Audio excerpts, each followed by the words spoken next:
So speaking of emergency lighting in the grill, that's what we did. There's some end powers right there. This is where we mounted them. They should line up nicely with some holes in the front grill and be visible. That's exactly where we got them. If you want to borrow that location, you go right ahead. See the grooves where they're lined up there.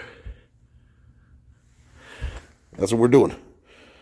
All right, so here's the back of that, the way we did the emergency lights here. We came up, I put a stick tab right there, and it came up this way, and I'm coming right through here, and that's going to put that wiring right up in here where I can get after it underneath the hood without a big deal, and it's going to keep all this wiring outside these louvers away from that. So that's how we're doing it. We just poked a hole right here with a unibit. You can see right there.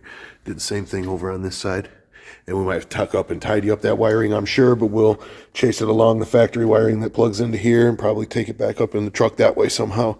That's how we brought the wiring up this way. We didn't feel the need to jacket this wiring back here. You're not going to see it. It's going to be protected just fine.